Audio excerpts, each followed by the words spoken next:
Guys, তোমাদেরকে আমি আমার সোলার সেটআপ দেখাবো।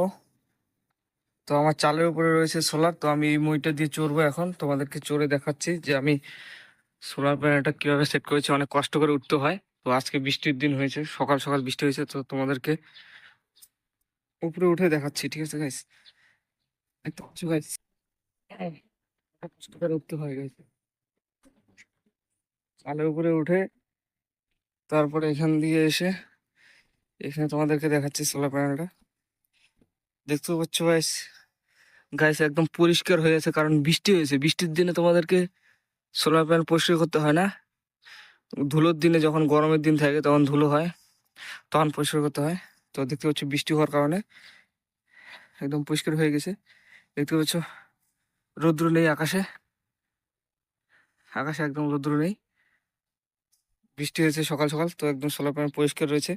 আর যদি তোমাদের সোলার প্যানেল যদি পরিষ্কার না করো গরমের দিনে, তো তোমরা কি করবে, বৃষ্টি যখন হবে তখন উঠে একবার একটু ঘষে দিবে। একবার ঘষে দিলে তোমার 3-4 মাস আর সোলারের উপরে নজর দিতে হবে না, একদম পরিষ্কারই থাকবে। দেখতে পাচ্ছ গাইস, একদম চকচকা। আর এই ওয়্যারটা আমি পাইপের ভিতর দিয়ে নিছি, যাতে রৌদ্রতে খারাপ না হয়। আর এই রৌদ্রতে বৃষ্টিতে অনেকটাই সেভ হবে, যার কারণে এই পাইপটা দিয়ে আমি ভিতরে তারটা নিয়ে চলে গেছি। তো এটা হচ্ছে আমার 40 ওয়াটের সোলার প্যানেল, তোমাদেরকে দেখে দিলাম। আর আজকে একদম সকাল সকাল বৃষ্টি হচ্ছে, রৌদ্র নেই। তো তোমার নিচে গিয়ে দেখাচ্ছি যে ব্যাটারির ভোল্টেজ এখন কত রয়েছে। তো চলো গাইস, তোমাদেরকে দেখাচ্ছি।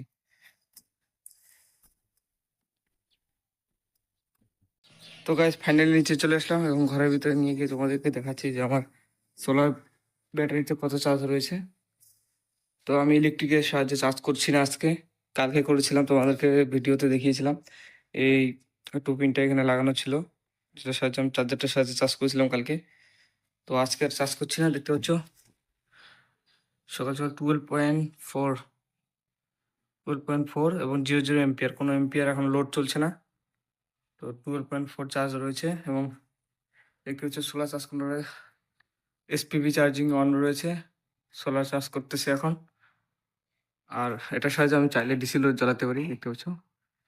আর এই ইনভার্টারটা এখান থেকে অন করে দিয়ে আমি চাইলে টিউবলাইটটা জ্বালাতে পারি, দেখতে পাচ্ছ গাইস, এই টিউবলাইটটা চালাতে পারি। তো একটু আগে আমার ফোনটাতে চার্জ ছিল না, আমি এই কেবলটা দেখতে পাচ্ছ, এটার সাহায্যে আমি ফোনটা চার্জ করেছি সকালে। তো তোমার মানে সোলার এরকম একটা ছোট সোলার সিস্টেম থাকলে তোমাকে আর ফোন চার্জ দেওয়ার জন্য কোনো টেনশনই করতে হবে না।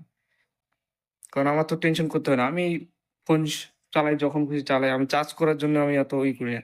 যেমন আমার ফোনে যদি 20% চার্জ হয়ে যায়, ঠিক আছে, তখনও আমি টেনশন করি না, আমি আছি বিন্দাস। কারণ আমার ব্যাটারি ব্যাকআপ রয়েছে, তো এটার সাহায্যে আমি যখন খুশি তখন চার্জ করতে পারি। তো এটা এরকম তোমরা ছোট সোলার সেট আপ করতে পারো, এতে তোমাদের অনেকটাই সুবিধা হবে। আর তোমরা এই চার্জ কন্ট্রোলার না নিয়ে তোমরা যে ডিসপ্লে যে চার্জ কন্ট্রোলার গুলো থাকে সেগুলো নিতে পারো, ঠিক আছে। এমএসসি স্মার্ট যে আছে, দামটা একটু বেশি, 900 টাকা 800 টাকা এরকম দাম। তো ওটা নিলে তোমার সুবিধা হবে কি, এরকম ভোল্টমিটার লাগাতে হবে না। এখানে ভোল্টমিটার লাগানোই থাকবে, আর ওটাতে সব রকমের ব্যাটারি সাপোর্ট করে। এটাতে শুধু লেড অ্যাসিড ব্যাটারি সাপোর্ট করে, ঠিক আছে।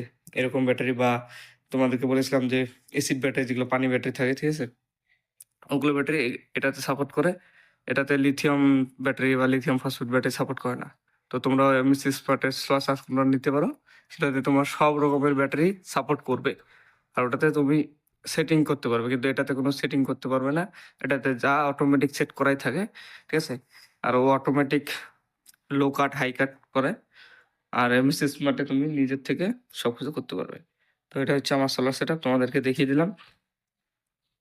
তো নেক্সট ভিডিও আসতেছে খুব তাড়াতাড়ি। আর এই ফ্যানটা আমার এখন রেস্ট নিতেছে অনেক দিন, 2 দিন থেকে, কারণ 2 দিন বৃষ্টি চলছে। আবার যখন রোদ উঠবে ওর কাজ শুরু হবে।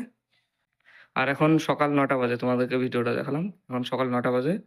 9টার সময় এরকম চার্জ রয়েছে, ঠিক আছে, 12.5। তো ভিডিওটা এই পর্যন্তই, টাটা বাই বাই গাইস।